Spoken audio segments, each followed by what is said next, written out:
When should you start your first day of homeschool? Should you start on a Monday? Should you start on a Saturday? Maybe a Wednesday? You know what? It is totally up to you when you want to start. But I have a few tips and tricks and suggestions from a second generation homeschool mom and momtrepreneur that's been doing it for almost 10 years now.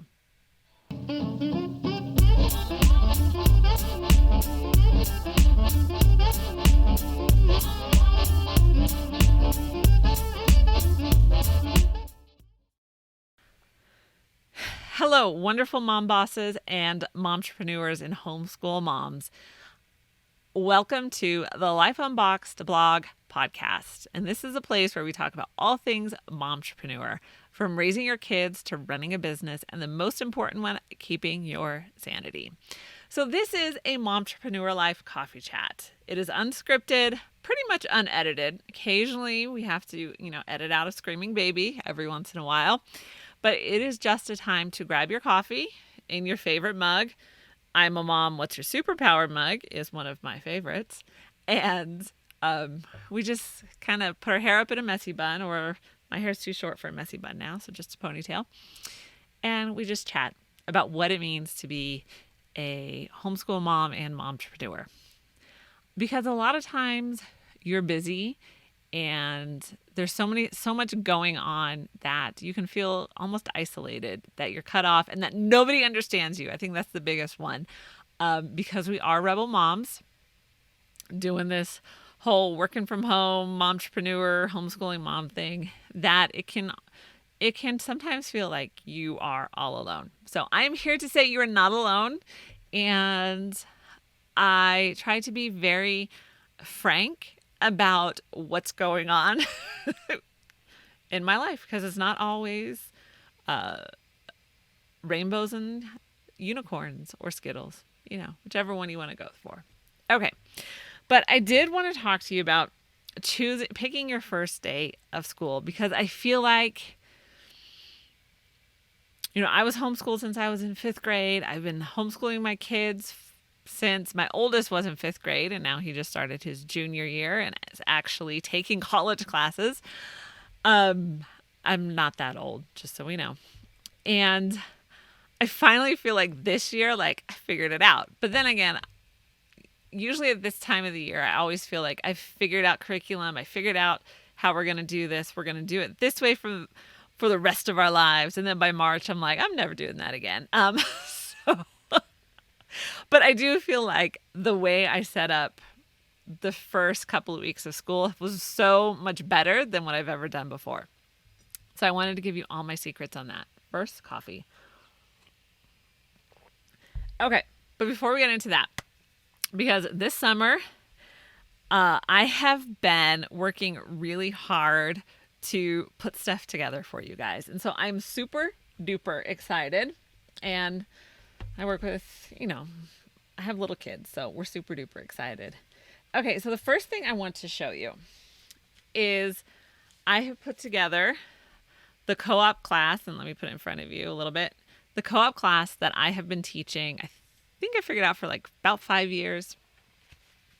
And you can use this for your own homeschool or for a CoOp class. There's a specific license for that, and you can check it out. I'll leave the link for all this stuff below.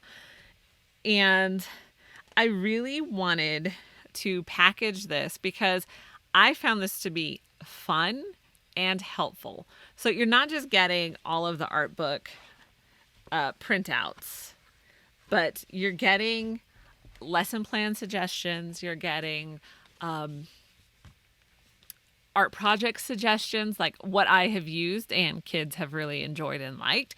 So it's not just like, oh, this sounds lovely, this sounds good. No, you're getting practical stuff that has been used and it's been kid tested in the classroom. And then I've also included the schedule that I used. So you can really open it up.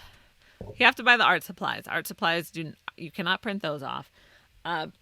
And of course the accompanying books, but these are so worth it. They really are. So here's just a couple that you can see. So aside from like I said, art supplies and, just buying the supplies, because there are a lot of supplies involved with this. You can really print it off, and everything is there for you to use, to give you ideas, to help you. I even have step-by-step videos on how to make the lap book and put it together. So it's definitely I am excited that I was able to put this together, put all the instructions together, and to give it to you, because I will let you in on a secret. I do not like stuff like this that is high pressure or requires a lot. So I try to make it as easy and low pressure as possible so that you can add art into your homeschool or even teach a homeschool class, and you do not have to be an artist to do it. And that is the best part. So you can add art to your homeschool without being an artist. So the second thing I've done is created a reading journal.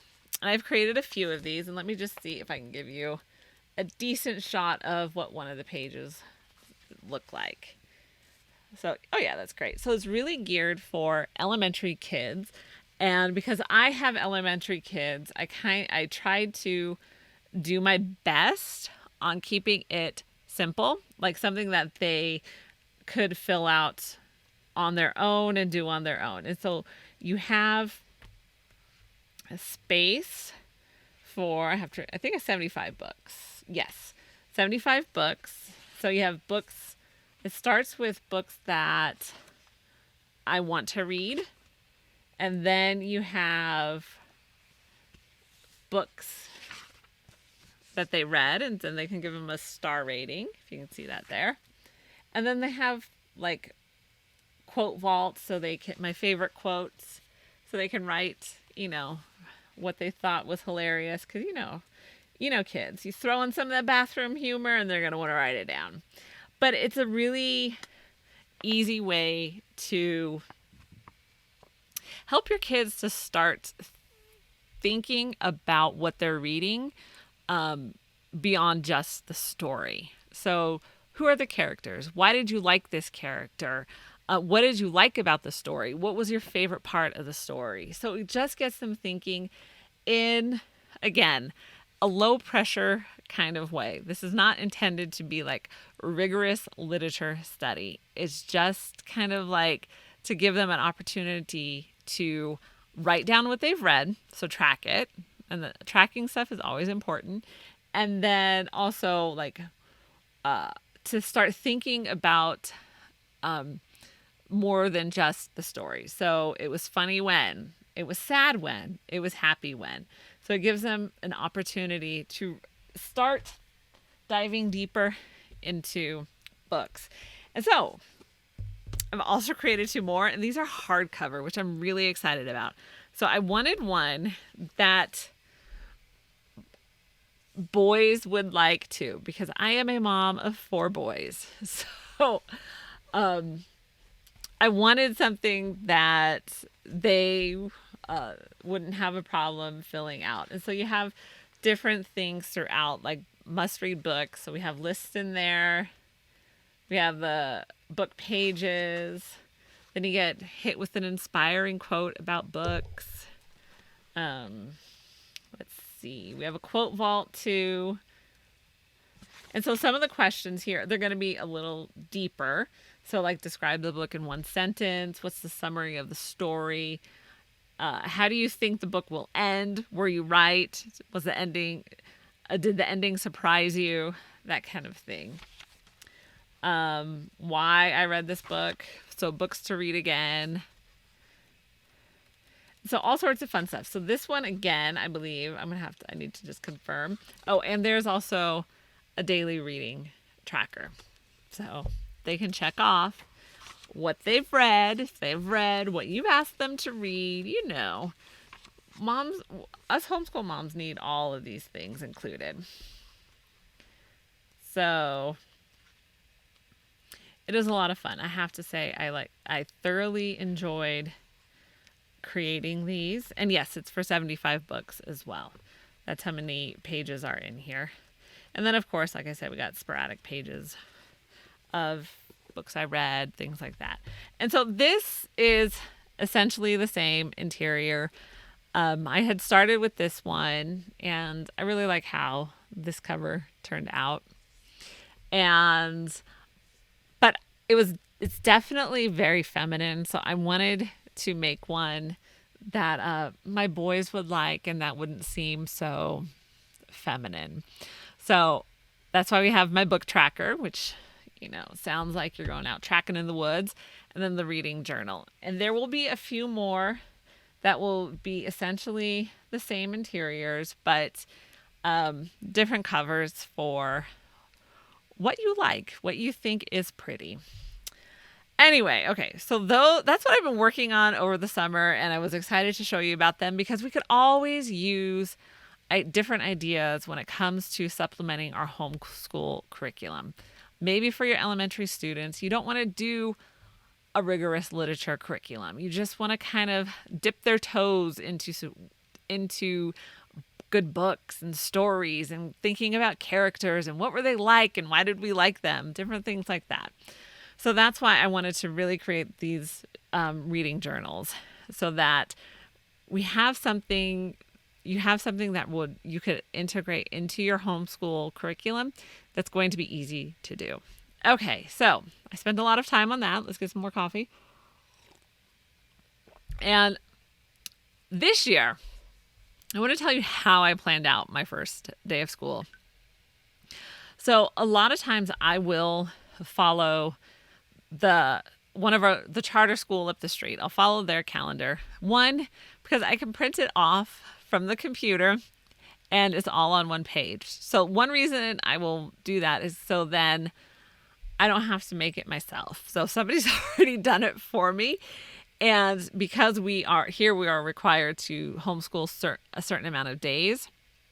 So I like to just kind of highlight days that I know we're going to take off and then count up the days to see where we're going to land. So it's not in the sense like a rigorous school schedule, but I do use it as a guide. So this year, and I have to say, so normally I would just start the first week in August because we start early around here too. First week in August, I would just start on a Monday because my brain just works better when we start on Mondays or, first of the year. Just do better that way. But my daughter's birthday was going to be on that day. And so I decided that would just be mean to start school on her birthday. And then because it was birthday season, we just ended birthday season this week. So my husband's was also the following Wednesday. And I do like to take our birthdays off and also give the kids days off for our birthdays because we don't want to work. We don't want to school, and neither do they. We just want to hang out and have fun. So I use those days as an excuse. They should be national holidays, right? Your birthday. So I had kind of this conundrum. The first week of school was not going to be five full days because of my daughter's birthday. The second week of school was not going to be 5 full days because of my husband's birthday. So I decided that I was going to start our first week of school on a Thursday. So we would do school work Thursday and Friday. And then the following week, we did Monday, Tuesday, and then we did Thursday. So I took 2 weeks to do 5 days.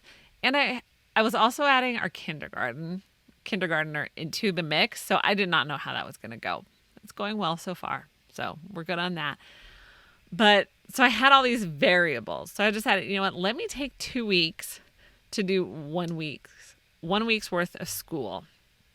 And honestly, I'm telling you, that has worked out so well. So we did Thursday and Friday that first week. So just 2 days. And that was kind of like what everyone could handle, just getting back into the routine and all that. It was very low pressure. It was like, okay, we're just doing 2 days of this. We can do this. Then the following week, again, we did Monday and Tuesday, had a day off, did Thursday, and then Friday we went to the zoo. And actually my little 5-year-old got to feed a hippo, which was like a dream come true for him. And I'll leave the link to the video. I posted it on Instagram, so I'll leave that link in the description below.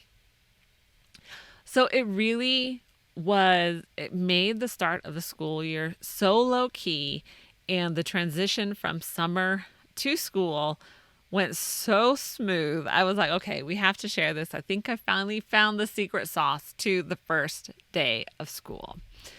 And so I would highly recommend, like, we're homeschoolers, and so that gives us the flexibility to really school how we want to school. You don't have to follow the school district's calendar. Use it as a guide or just print it off so someone else has done the calendar for you. But really, like, what would work? Ask yourself these questions. What would work the best for your family? What would be the easiest transition? Because here's the thing. I did public school. My kids have done public school. And transitioning suddenly, like, it's summertime and then we're going into school, it's kind of a traumatizing transition, if we're honest. And so, like, we don't have to do that. We have the flexibility to do it how we want to do it. So really ask yourself, what would be the best way to start the school year for my family? And then come back and tell me what it is, because we all need different ideas. Again, this is the time of year where I'm telling myself, I've nailed it. I got this. I finally figured it out. And then by March, I'm like, well, we're going to do it all differently next year. So that happens. So we need to hear new ideas every year. So be sure to drop a comment below and tell us when you started school and why you did. So that is a wrap for this Momtrepreneur Life Coffee Chat. So be sure to check out lifeunboxed.blog for more great momtrepreneur content. Listen to the podcast, and you can support the show by heading on over to Amazon and purchasing one of these fabulous books, because they really are fabulous. I'm quite proud of them, I have to say. And I will see you in the next coffee chat.